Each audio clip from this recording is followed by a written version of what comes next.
दयाराम नाम का एक अमीर सुनार था। उसके पास काफी पैसा था। दिन रात मेहनत करके उसने काफी पैसा इकट्ठा कर लिया था। दयाराम का एक बेटा था सोनू। सोनू काफी बिगड़ा हुआ था और हमेशा पैसे उड़ाता रहता था। उसे पैसों की कोई कदर नहीं थी। पिताजी, मुझे नई साइकिल चाहिए। अभी पिछले महीने ही तो ली थी ना, उसका क्या हुआ? पिछले महीने ली थी ना पिताजी वो तो। अब उससे अच्छी साइकिल आ गई है बाजार में, गियर वाली।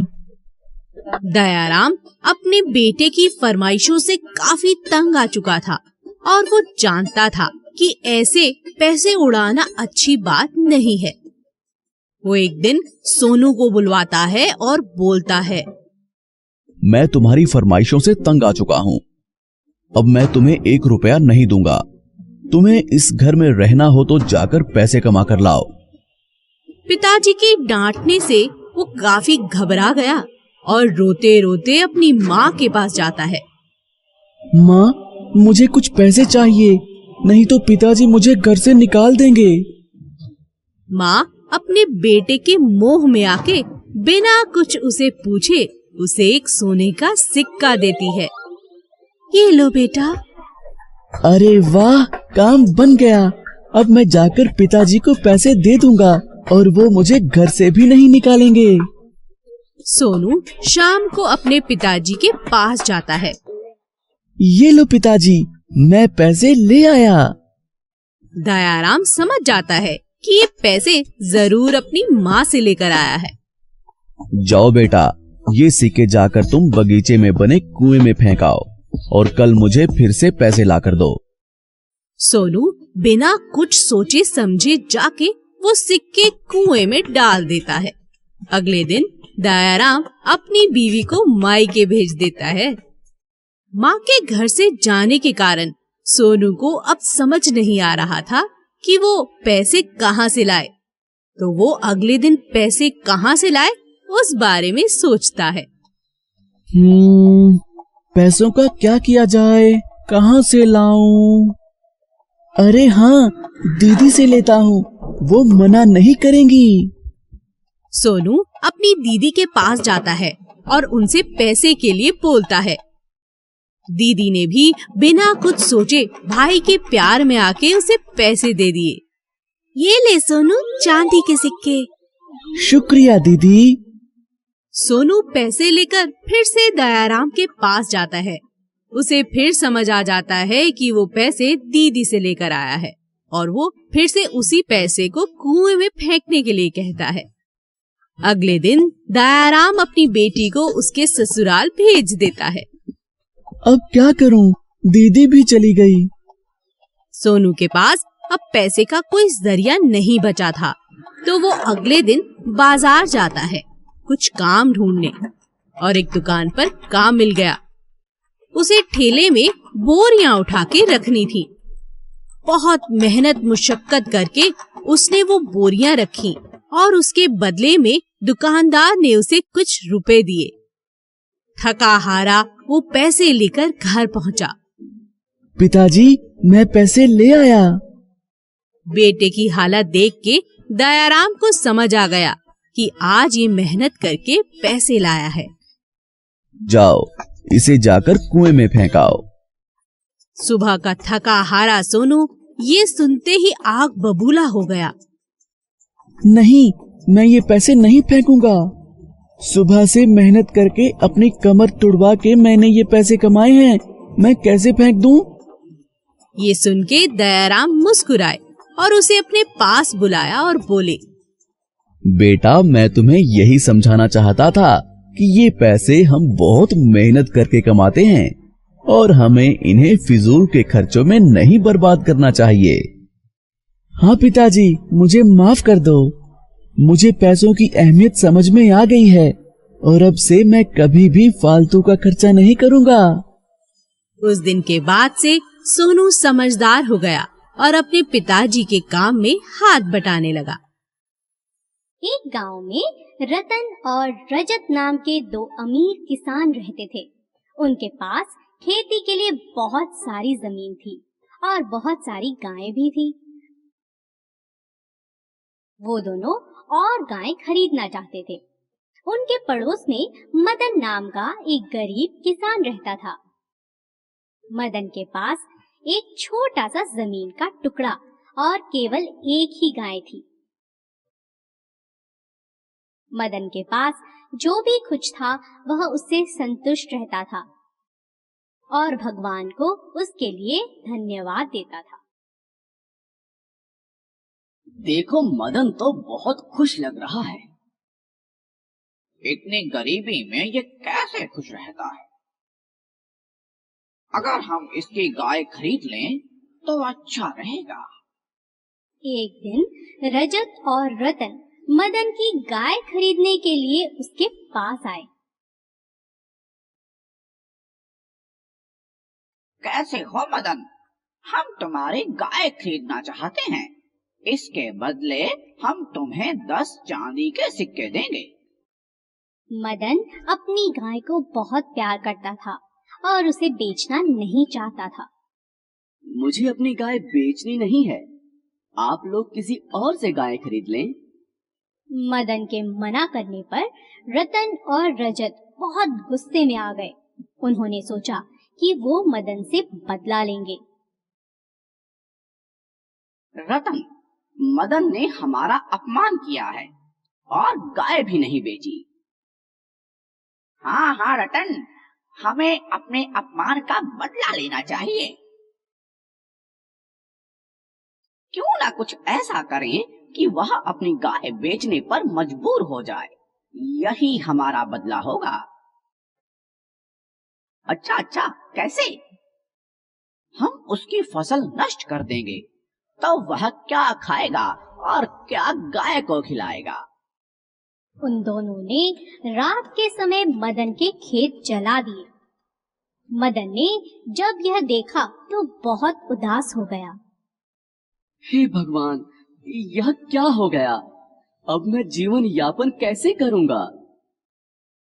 कई दिन बीत गए और मदन का सारा राशन खत्म हो गया। मदन और उसकी गाय दोनों भूखे थे। उसने सोचा, अब मैं गाय को कुछ नहीं खिला सकता, इसे बेच देता हूँ। नया मालिक इसे खाना तो देगा। अगली सुबह मदन गाय और अपनी सारी पूंजी लेकर गाय बेचने के लिए निकल पड़ा। रास्ते में उसने सोचा, मेरे पास केवल 10 सिक्के हैं। रास्ते में कोई चोर या लुटेरा मेरे ये सिक्के छीन लेगा तो बहुत बुरा होगा। मैं यह सिक्के अपनी प्यारी गाय के गले से बांध देता हूँ। थोड़ी दूर जाकर वह एक सराय में आराम करने के लिए रुक गया। सराय के बाहर उसने गाय को बांध दिया और खुद अंदर चला गया। तभी गाय के गले में बंधा चांदी का एक सिक्का नीचे गिर गया। सराय के मालिक ने सिक्का गिरते हुए देखा और सोचा, यह गाय तो चांदी का सिक्का देती है। शायद इसके मालिक को यह बात नहीं पता। क्यों ना मैं यह गाय खरीद लूं? क्या यह गाय आपकी है? जी हाँ, मेरी है। मैं इसे बेचना चाहता हूँ, इसीलिए बाजार ले जा रहा हूँ। अब आपको बाजार नहीं जाना पड़ेगा, मैं इसे खरीद लेता हूँ और इसके बदले मैं तुम्हें बहुत से चांदी के सिक्के दूंगा। बहुत से चांदी के सिक्के? ठीक है, जैसी आपकी मर्जी। सराय के मालिक से सिक्के लेकर मदन अपने घर की ओर चल पड़ा। घर पहुंचकर वह चांदी के सिक्के गिनने लगा और सोचा कि यह तो इतने सिक्के हैं कि वह अब एक नई गाय खरीद सकता है। यह तो 500 चांदी के सिक्के हैं। कुछ ही देर में रतन और रजत वहां आ गए और उसके सिक्के देखकर हैरान रह गए। अरे, इतने चांदी के सिक्के तुम्हारे पास कहां से आए? ये सिक्के मुझे मेरी गाय बेचने से मिले हैं। भगवान ने मुझ पर कृपा की है और अब मैं बहुत सी गायें खरीदूंगा। रतन और रजत यह सोचकर उदास हो गए कि उनकी योजना उल्टी पड़ चुकी थी। मदन अब अमीर बन चुका था। किसी को नुकसान पहुंचाकर आप खुश नहीं रह सकते। बहुत साल पहले श्याम नाम का एक लक्कड़हारा था। वो काफी मेहनती था। वो हर दिन जंगल जाता और वहाँ से लकड़ियाँ काट के अपने तांगे पर लेकर बाजार जाया करता था। तुम्हारे पास सबसे अच्छी लकड़ियाँ होती हैं श्याम, क्योंकि तुम जंगल में रहते हो और तुम जंगल का कोना कोना जानते हो। ये लो श्याम, पर संभाल के। तुम बहुत अच्छे और मेहनती इंसान हो, पर मुझे पता है कि तुम्हारी एक कमजोरी भी है, जुआ खेलना। घबराओ नहीं राम, मैं ये जुआ जल्दी ही छोड़ दूंगा। बस आज आखिरी बार खेलूंगा। आज मेरी किस्मत बहुत अच्छी है। अगर आज मैं बहुत पैसे जीत गया तो मैं जुआ खेलना हमेशा के लिए छोड़ दूंगा। शाम के साथ 3 लोग पत्तों के साथ बैठे थे। सब शाम पे हंस रहे थे। शाम का सर झुक गया और वो वहाँ से चला गया। शाम को जुआ खेलना बहुत पसंद था, पर जुए को शाम नहीं पसंद था। वो हमेशा हारता रहता था। राम सही कह रहा था, वही मेरा सच्चा दोस्त है। अब मुझे जुआ खेलना हमेशा के लिए छोड़ देना चाहिए। मैं वादा करता हूँ, अब से कभी भी जुआ नहीं खेलूंगा। भगवान मुझे आशीर्वाद दो कि मेरी सारी गलत आदतें खत्म हो जाएं। हर दिन की तरह शाम फिर से जंगल में लकड़ियाँ काट रहा था। अचानक उसे कुछ आवाज सुनाई देती है। कोई मुझे बचाओ, उसे कोई नहीं दिखता। उसे फिर से तेज आवाज आती है और वो उस आवाज की तरफ जाता है। बचाओ, बचाओ, कोई मुझे बचाओ, कोई है। श्याम दद्दू की मदद करने के लिए उनकी तरफ दौड़ता है। दद्दू का पैर पत्थर में फंस गया था। श्याम जाके जल्दी से पत्थर हटाता है और उसे एक बाजू करता है। वो दद्दू को उठा के अपने तांगे पे ले जाता है। दद्दू का कोई नहीं था, तो श्याम ने उनकी सेवा एकदम अपने पिताजी जैसे की। दद्दू की तबीयत अब ठीक हो जाती है।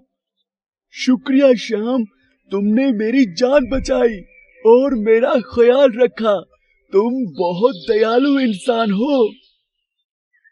ये तो मेरा फर्ज था दद्दू। दद्दू अपने हाथ से निकाल के श्याम को कुछ देते हैं। श्याम उसे देखता है। वो एक बीज था। इस बीज का मैं क्या करूं दद्दू? ये कोई साधारण बीज नहीं है बेटा। ये पेड़ 1 साल में फल देने लगता है और इसमें साल भर में जितने फल आते हैं एक साथ उगते हैं। सबसे ज्यादा रसीले और मीठे और सबसे स्वादिष्ट फल आते हैं इसके। बस एक बात का ध्यान रखना कि तुम फल तोड़ नहीं सकते। जब जिस फल का मौसम होगा वो अपने आप गिर जाएगा। दद्दू वहाँ से चले जाते हैं। फिर श्याम अपने बागीचे में जाके बीज बो देता है। पेड़ साल भर में उग जाता है। 1 साल बाद पेड़ आम, संतरे, अंगूर, पाइनएप्पल से लहलहा रहा था। श्याम तांगे में आम भर के बाजार लेकर जाता है। तभी वहाँ से राम निकलता है। कहाँ हो तुम श्याम? काफी दिन से दिखे नहीं और मुझे लगता है कि तुमने लकड़ी का काम बंद कर दिया। हाँ राम, अब मैं शहर के सबसे अच्छे फल बेचता हूँ। वाह श्याम, सुनकर काफी खुशी हुई। घर जाते वक्त श्याम उसी जुए खाने से गुजरता है। उसका मन बहुत था जाने का, पर वह नहीं जाता। ए श्याम, चल आजा, जुआ खेलते हैं। नहीं नहीं, मैंने जुआ खेलना छोड़ दिया है। मैंने सुना है तू अच्छे पैसे कमा रहा है। हाँ, पर अब मैंने जुआ खेलना छोड़ दिया है। सिर्फ एक खेल हो जाए। श्याम 3 लोगों के साथ जुआ खेलना चालू करता है। आज मेरा अच्छा दिन है। आज मैं सब जीत जाऊंगा। आज मैं एक तांगा भर के सेब की शर्त लगाता हूँ। सेब, वो भी गर्मी में? नामुमकिन। मुझे तुम पे भरोसा नहीं। दिखाओ मुझे, कहाँ है सेब? तुम्हें मुझ पे भरोसा नहीं? रुको, मैं अभी वापस आया। श्याम जाके सेब तोड़ना चालू कर देता है। आज जीतने के बाद मुझे कुछ नहीं चाहिए, ये फल भी नहीं। श्याम सेब लेकर पहुंचता है। मैंने आज तक इतने लाल सेब नहीं देखे। ये तो काफी अनमोल हैं। चलो खेलें। श्याम एक बहुत ही बेकार जुआरी था। श्याम जाके देखता है कि वो जादुई पेड़ पूरा सूख चुका था। हे भगवान, मैं क्यों इतना लालची बना? इस लालच के कारण मैंने सब खो दिया। एक गांव में मूर्तिकार रहता था। उसका नाम मक्खन सिंह था। मक्खन सिंह काफी प्रतिभाशाली व्यक्ति था। लोग दूर दूर से मूर्तियां बनवाने उसके पास आया करते थे। मक्खन सिंह की उम्र होती जा रही थी, पर उसे और जीना था। वो मरना नहीं चाहता था। मुझे अभी मरना नहीं है, मैं और जीना चाहता हूँ, पर मेरी उम्र भी होती जा रही है। एक ना एक दिन यमदूत मुझे लेने जरूर आएगा। मुझे कुछ करना पड़ेगा। मक्खन सिंह अपनी जान बचाने के लिए उपाय सोचने लगता है और उसे एक उपाय सूझता है। मैं इतना अच्छा मूर्तिकार हूँ, क्यों ना मैं खुद की अपने जैसी दिखने वाली मूर्तियाँ तैयार कर लूं। फिर तो खुद यमदूत भी मुझे नहीं ले जा पाएगा। मक्खन सिंह ने अपने जैसी दिखने वाली 10 मूर्तियां बना ली और जाकर उनके बीच में बैठ गया। जब यमदूत आए तो वो भी एक जैसी दिखने वाले 11 लोगों को देखकर चकरा गए। अरे ये क्या, एक जैसे दिखने वाले 11 लोग, ये कैसे हो सकता है? यमदूत काफी देर तक सोचते रहे और फिर उन्होंने असली माखन सिंह को पकड़ने के लिए एक योजना बनाई। ये मूर्तियां तो जिसने भी बनाई हैं, काफी अच्छी बनाई हैं, बस एक कमी रह गई। ये सुन के माखन सिंह सोचने लगा कि आज तक किसी ने मेरी मूर्तियों की बुराई नहीं की, कोई कमी नहीं निकाल पाया और ये यमदूत क्या बोल रहा है, और वो उत्साहित होकर बोल पड़ा। क्या कमी रह गई मेरी मूर्ति में? ये बोल के वो हिल गया, जिससे यमदूत समझ गया कि ये असली माखन सिंह है। यही कमी है कि मूर्तियां बोलती नहीं हैं। माखन सिंह समझ गया कि उसने गलती की। मुझे माफ करना यमदूत, मैं अपनी कला के अहंकार में आ चुका था, जिस कारण मैंने सोचा कि मैं आपसे बच जाऊंगा। इस संसार में जो भी आता है उसे एक दिन जरूर जाना पड़ता है। और फिर यमदूत माखन सिंह को अपने साथ ले जाता है।